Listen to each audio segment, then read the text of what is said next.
Coup de théâtre en Algérie, il n'y aura pas de cinquième mandat. Dans une lettre inattendue adressée ce lundi à la nation, Abdelaziz Bouteflika a intrigué l'opinion publique.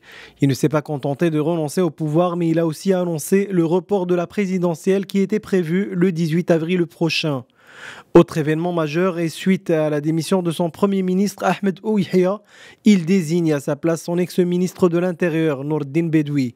Et dans la foulée, il dissout la haute instance de surveillance des élections. Ces changements tactiques viennent en réaction à plus de 3 semaines d'instabilité et de grands pourparlers en Algérie.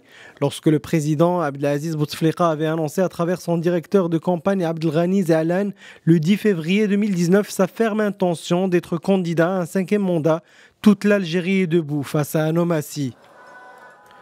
Le 22 février, de manière quotidienne, les rues d'Algérie grondent de plus en plus. Elles attirent différents sympathisants. Tous d'accord, ils rejettent le scénario où Bouteflika pourrait briguer un mandat jugé de trop. Les manifestations qui ont notamment eu lieu en France et au Canada jusqu'à ce lundi ont suscité l'admiration des observateurs de par leur caractère pacifique. Le 26 février, le mouvement estudiantin a rejoint la vague des contestations. Leur voix arrivera jusqu'à Tlemcen, supposé être le fief de Bouteflika.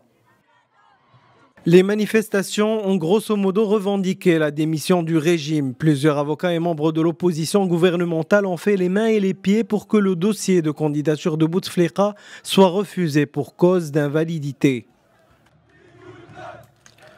Vendredi 8 mars, l'Algérie connaîtra l'une des plus grandes manifestations de son histoire avec près d'1 million de participants. Le 10 mars, Bouteflika est de retour en Algérie après 2 semaines d'absence pour examens médicaux à Genève. Dans son pays, il sera accueilli par un pays paralysé par une grève générale. De toute façon, si Bouteflika ne brigue pas un cinquième mandat, il restera en poste jusqu'à une présidentielle reportée à une date indéterminée. Son 4e mandat ainsi prolongé de facto a poussé les Algériens à se donner rendez-vous le 15 mars prochain pour un 5e vendredi consécutif de manifestations.